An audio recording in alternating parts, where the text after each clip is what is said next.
Hello everyone and welcome to another video. So today in this video I'm going to show you how to propagate Java moss. Now there's plenty of ways that you can do this. Some people say that you can take a piece of clump of Java moss, attach it to a piece of wood or a piece of rock and it will grow from there.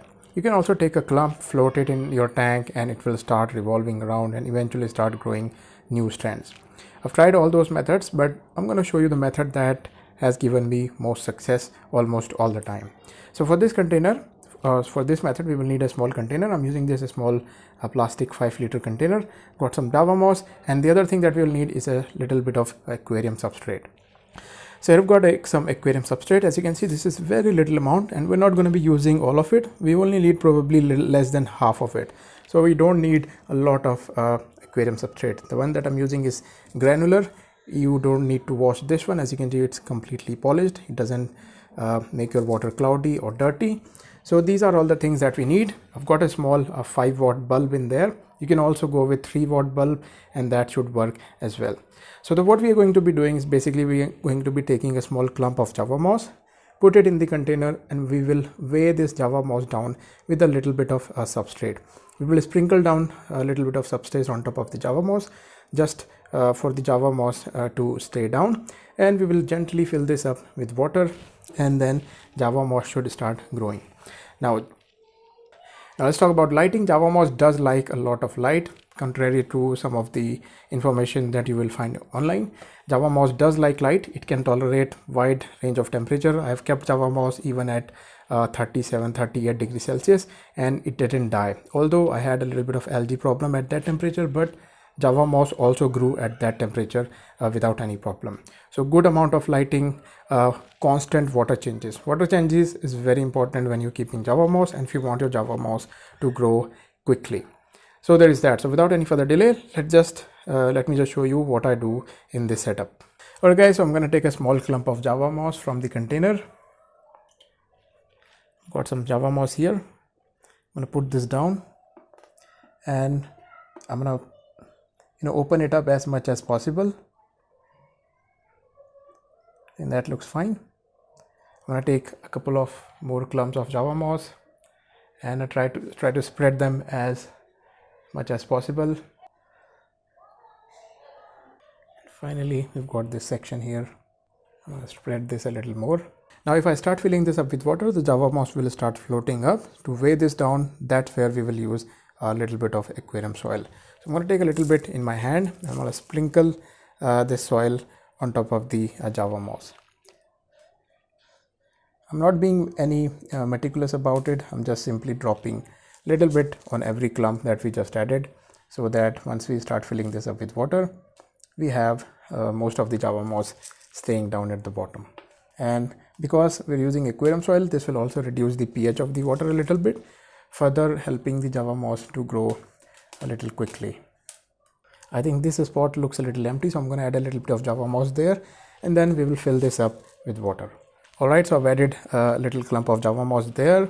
Again, I'm going to sprinkle a little bit of aquarium substrate on top of there so that it stays down. And now let's fill this up with water gently, and as you can see, we've still got a lot of our substrate left. So you don't need a lot of substrate, but a little bit of substrate will help a Java moss grow quickly. And for the first 7-8 days we will not be adding any fish in there, and after that we will add a single female betta fish in there. I'll tell you the reason why we will add a single female betta fish in there. So let me just fill this up with water first. Okay guys, so to gently add water, I'm going to use a small cup. I'm going to drop this in and it will really help me pour the water gently on top,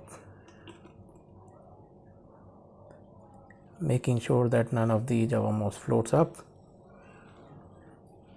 and I can simply raise the water level up slowly and gradually. So I'm going to keep doing this until the water level is here, and then I can be a little more less careful.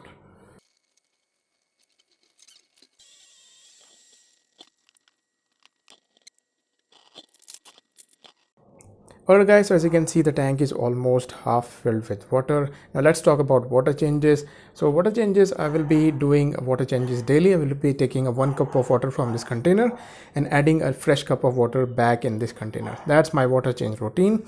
Light that I'm using is a normal 5-watt bulb, and that should be enough for this setup. And if you keep doing this for about 6, 7 or 8 months, let me show you what will be the result after about 8 months. Let's talk about the fish. In this tank, after 7-8 days, I will add a single female betta fish. And the reason I will add a single female betta fish is because female betta fish are much more resilient. They eat really well, and I will be feeding only bloodworms and betta fish pellets to that fish. So that's that.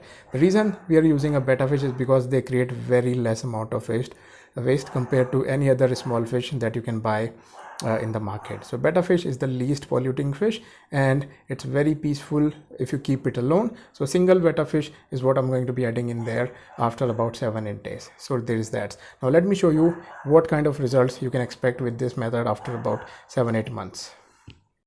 Alright guys, so this is the container that I set up about 8 months ago. I started with a very small clump on the left corner there, and after a month later I added this small anubias.